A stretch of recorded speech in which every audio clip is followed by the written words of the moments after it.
เอาค่ะไม่ซุงพี่น้องผู้ปันแห้งข่าวตั้งหมดตั้งสิ่งในคานอเมื่อไดมาพบทบยากันตั้งข่าวตรงเมียนอยู่ในวันที่14เดือนธันวาคมปีซองเฮียงเศร้าหะปีได้ซองเฮียง1 ปากปลาย10กรณีตกเมียนอยู่ในเรือน4รอง1 ค่ในวันศอกจากวันศุกร์ในคานอพี่น้องของคานอเฮามาถ่อมยินอันเป็นเกี่ยวกับได้ลองข่าวเงาตีตั้งเวียงตั้งวันตองคำในคานอตั้งเจเวียงหนองเขียวจึงไต่ปะถองอีกนึงในข่าว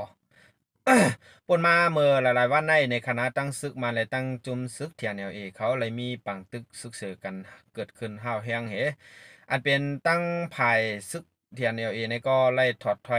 ถอยปันขึ้นแทงตั้งน้ำตีตั้งวันต้องค้ำในคณะจีเวียงหนองเขียวจึงไต้ปะถองนั่นให้เขามาได้เป็นซึกเทียนเอลเอเขาตีอันเมื่อปางตึก1027ปอกกำ2เจนในก็ตียึดไล่ตั้งนำตั้งหลายคณะตีตั้งเมืองไตปอดหองในคณะว่าตั้งหนองเขียวกดขายหมู่เจนำคำจำเจในก็ยึดไล่ตั้งนำตั้งหลายนั่นน่ะเนาะก็หนาการมายึดไล่เสตาการปองสร้างในวันในเมืองในเวียงเจในก็ซ้ำเตรียมทนย้อนสังแลวันนั้นล่ะในย้อนว่าซึกมัน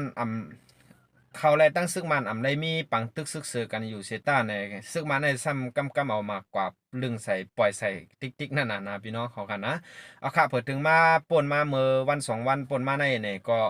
ตั้งซึกมันและตั้งจุ่มซึกเทียนเอลเอและตั้งลูกจุ่มอันเป็นโอ้ยก็อันเป็นโอ้ยหลีตั้งจุ่มซึกเทียนเอลเอนั่นเนี่ยก็ไล่ขึ้นสืบเป็นปังตึกห้าวเฮียงตั้งซึกมันแทงกำหนึงแล้วก็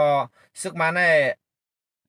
อ่าใจเอ็นแห้งซึกมาได้เป็นตั้งลิ้นมาได้เป็นตะรนปล่อยหมากใส่เจ้าไหนเนี่ยก็ใจตั้งนำตั้งหลายแหละขึ้นตึกซิมไหลตีวันต้องค้ำตีเวียงหนองเขียวจึงได้ปอดห่องในคานออันซึกเถียนเอเอเขาในก็เลยขึ้นถอยออกปันขึ้นกำพ่องในคณะพี่น้องของคณะอันนี้บางตึกตีตั้งเมืองใต้ปอดห่องในมันเย็นมาเข้าตั้งหึงของกคณะตีตั้งเวียงหนองเขียวในก้อยหนาอยู่ซึกมันเอาหมากปล่อยนั่นน่ะเนาะเอาค่ะเฮ็ดเจ้งหือเกาหลีในคานอ ตึกซิมไลเซต้าในกุ้มทิ้งไหลในคณะพี่น้องเขากันนะกุ้มทิ้งไหลปองสร้างในวันในเวียงไหลนั่นน่ะเนาะอันซึกมันก็มายุงมาเก้าบาติเป็นตับกลางหาวเขาเนี่ยบาติเป็นตรนเนี่ยในมาปล่อยใส่ในคานอมันง่ำเย็นไรนั่นน่ะเนาะพี่น้องเขาคานอเปอว่าเขาหลัดในซื่อๆในคณะพี่น้องเขาคณะเอาค่ะเกี่ยวกับเลยลองในก็ปางตึกในก็ขึ้นสึกเป็นหาวแห้งตีตั้งเมืองใต้ปะทองในก็ข่าวก็ย้อนสู้ปันพี่น้องโอ้ยก็เขา